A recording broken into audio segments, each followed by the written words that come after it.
नमस्कार, स्वागत आपका के हरियाणा पे। मैं हूं आपके साथ रमेश जाखड़। लगातार पंचायत का चुनाव लड़ने वाले प्रत्याशियों से या प्रत्याशी प्रतिनिधियों से हम आपको रूबरू करवा रहे हैं कि आखिर किस सोच को लेकर के, किन मुद्दों को लेकर के चुनावी मैदान में जो है वो कूदे हुए हैं। तो इसी कड़ी में आज बरुआली प्रथम से सरपंच प्रत्याशी प्रतिनिधि अजय कुमार हमारे साथ मौजूद हैं। इनसे बातचीत करेंगे, लेकिन उससे पहले मैं आपको दिखा देना चाहूँगा कि गाँव में इनके घर पर जो है वो लगातार, क्योंकि ये पहला दिन नहीं है इनको प्रत्याशी बने हुए, लगभग 4 से 5 दिन का समय जो है वो हो चुका है। लेकिन उस दौरान आप देखिएगा कि लगातार जो है वो सुबह सुबह के समय में लोग जो है वो इनको आकर के अपना आशीर्वाद दे करके जो उसके बाद अपने अपने काम चले जाते हैं। कुछ लोग जो है वो इनके साथ प्रचार प्रसार के लिए यहाँ पे रुक जाते हैं। तो यहाँ पे देखिएगा ज़्यादातर अगर मैं बात करूँ तो युवाओं की भागीदारी अच्छी खासी इनके साथ हमें देखने को मिल रही है, गाँव के विकास के लिए और गाँव के उत्थान के लिए और गाँव में तमाम समस्याओं की समाधान के लिए जो है वो लगातार लोग जो है वो यहाँ पे उमड़े हुए हमें दिखाई दे रहे हैं। हालांकि बुजुर्गों की अच्छी खासी संख्या हमें दिखाई दे रही है, लेकिन इसके साथ साथ अगर मैं आपको दिखाना चाहूँ तो महिलाओं की भी अच्छी संख्या जो है वो यहाँ पे दिखाई दे, अपने भाई अपने बेटे को समर्थन देने के लिए, सपोर्ट करने के लिए जो वो यहाँ पे पहुंची हुई है। तो चलिए अभी अजय सिंह से बातचीत करते हैं। अजय कुमार धंजू नाम है इनका पूरा। अजय जी, अगर बात करें तो चुनावी मैदान में आप उतर चुके हैं, किन किन मुद्दों को लेकर के क्या सोच है, क्या समस्याएं हैं जिनको लेकर के आप लोगों के बीच जा रहे हैं? सबसे पहले रमेश जी, आपका बहुत बहुत धन्यवाद। आपके साथ हमारे बहुत पुराने रिलेशन रहे हैं, आप इकट्ठे रहे हुए हैं, तो आप हमारे घर पधारे, आपका बहुत बहुत स्वागत है। आपकी पूरी टीम का स्वागत करते हैं हम, मैं और मेरी परिवार की तरफ से आपका स्वागत है। अब हम इलेक्शन का टाइम आ चुका है जी, पंचायती चुनाव का दौर हो चुका है शुरू। तो हमारा आज से 10 दिन पहले ही यहाँ एक पूरे गाँव में अनाउंसमेंट करवा कर पूरे गांव को एक साझी जगह भी इकट्ठ किया गया, जहां पर कि मुझे आशीर्वाद दिया गया कि आप इलेक्शन लड़ो भाई, आप युवा हो, गांव का विकास करवाना है, गांव में बहुत सारे काम रुके पड़े हैं, तो हो सकता है कि आज आपको मौका दिया तो आप ये काम सारे पूरे करवा सकते हो। सबसे पहले मैं बात करता हूँ कि आज हमारा गाँव पंजाब बॉर्डर के साथ लगता है, तो हमारे गाँवों की तरफ आजकल नशा पकड़ने लग गया जी। पहले हमारे गाँव में आज से 5-7 साल पहले इस तरह की कोई दिक्कत नहीं थी। आज हम देखते हैं कि रोज के 1-2 दिन कोई चिट्टे वाला है, कोई गोलियां वाला है, कोई केस है, इस तरह के बहुत आने लग रहे हैं।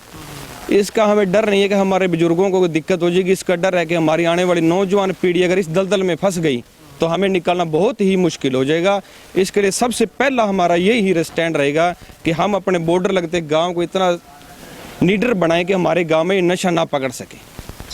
नंबर 2, हमारा गांव थोड़ा सिरसा से आप कह ले या कॉन्स्टिट्यूंसी काड़ावाली से बहुत दूर पड़ता है, तो हमारे गांव में विकास की लहर बहुत धीमी हो चुकी है जी। इसके लिए हमारा पूरा एजेंडा रहेगा कि गांव में जो गलियां कच्ची हैं, चौपाल हैं, आंगनबाड़ी हैं, पार्क हैं, स्टेडियम हैं, बहुत चीज़ें हैं जो हमें दिक्कत में आ रही हैं, वो उन सब का सुधार किया जाएगा। सबसे फिर एक पॉइंट आता है कि हमारे गाँव में पीने की पानी की आज भी समस्या है।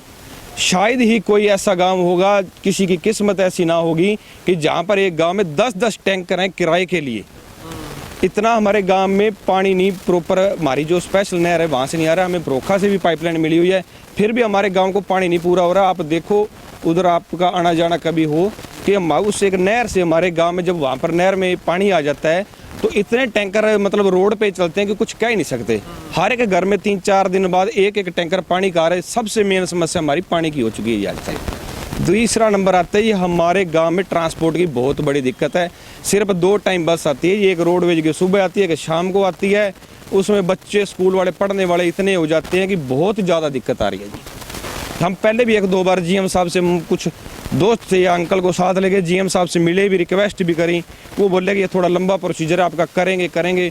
हमारे बच्चों ने पढ़ने के लिए जाना होता है, ब्रोखा जा रहे हैं, दड़बी जा रहे हैं, सिरसा युवा साथी पढ़ने जा रहे हैं, हमारी बेटियां जा रही हैं, तो बिना ट्रांसपोर्ट के बहुत बड़ी दिक्कत आ रही है जिन्हें। हाँ जी सर। इसके अलावा अगर बात करें तो, क्योंकि आपने अभी नशे का मुद्दा उठाया कि नशे का लगभग हर गांव में नशे का मुद्दा जो प्राथमिक मुद्दा बन चुका है, लेकिन नशे को रोकने के लिए किस तरह के कदम जो है वो उठाए जाएंगे? नशे के रोकने के लिए सबसे पहले हमें जागरूक होना पड़ेगा। हमें अपने घर से लेके चलना पड़ेगा कि हम अपने बच्चों पर कंट्रोल करेंगे, रात के टाइम या हमारे बच्चे बाहर ना जाएं। उसके बाद एक मोहल्ले को इकट्ठा होना पड़ेगा कि बाहर का आदमी दिन में रात में हमारे गांव में ना एंट्री करे। उसके बाद सारे गांव का इकट्ठा होना चाहिए कि हमारी बॉर्डर पे एक सख्त पैरा हो भी, वहाँ से कोई भी नशा हमारे गाँव में नहीं। एक छोटा सा उदाहरण देता हूँ, कोरोना के टाइम लोग बाहर से आना जाना थे, हमने गाँव के बाहर पैरे लगवाए। कुछ युवा साथी मेरे साथ आज भी यहाँ खड़े हैं, मेरे साथ मैंने भी देखा था पहले। उस टाइम शायद कवरिंग करी थी हमने, दिन रात एक करा था भी कोरोना का केस कोई हमारे गांव में ना आए। हमने ये ड्यूटियां लगा ली, गांव के जो हमारी हद थी वहाँ पर हमने पूरा पहरा लगाया।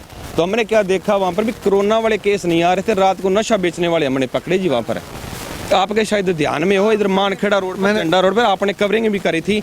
हम तो कोरोना केस पकड़ने के लिए वहाँ बैठे हैं और लोग वहाँ नशा बेचने का आधी रात को हमारे को मिले। उस टाइम हमें ये अंदाजा हो गया भी हमारा गाँव अभी नशे की दलदल में फंसने जा रहा है, इसे बहुत ही सख्ती से रोका जाएगा। हाँ जी। मतलब कि कहीं ना कहीं वो कोरोना काल का भी एक्सपीरियंस आपको अब काम आएगा कि नशे के जो तस्कर हैं वो कहाँ से आते हैं, उनको पकड़ने में भी काफी। बिल्कुल सर, इस लाइन में सर हम कई सालों से, मैं समाज सेवी के तौर पर गांव में जागरूक हूं। हर एक जगह पे मेरा आना जाना है, कोई समाज सेवा का काम हो, कोई गांव का काम हो। तो इन नशा तस्करों को पकड़ने के लिए शायद अगर हम गांव के एकजुट इकट्ठे होंगे, चाहे हमारी जीत हो चाहे हार हो, अलग मैटर है, आज भी हम मतलब भाईचारे के नाते गांव में ऐसी कमेटी बनाएंगे जिससे कि हमारे गांव में नशा रोका जाए, हमारे युवा साथी खेलने की तरफ प्रेरित हो, ना कि नशे की तरफ जाएं। खेलों को बढ़ावा देने के लिए किस तरह के कदम उठाए? खेलों को बढ़ावा देने के लिए हमारे वॉलीबॉल वाले, क्रिकेट वाले सब युवा साथी अपने साथ हैं, सबको हम रिस्पॉन्स देते हैं। हमने ग्राउंड भी तैयार करवाए हैं, मेरे एक युवा साथी और हमने मिलकर इतना मतलब कोशिश करे भी, हम 58 लाख रुपए की ग्रांट पास करवा के ले आई। कुछ हमारी पंचायत का या कुछ जगह का डिस्प्यूट हो गया जिससे हमारे 58 लाख रुपए की ग्रांट स्टेडियम की आई थी वो किन्हीं कारणों से वापस गई। हमारी कोशिश रहेगी कि वो पैसा वापस आए, उस ग्राउंड को बनाया जाए, बच्चों का वहाँ दिल लगे।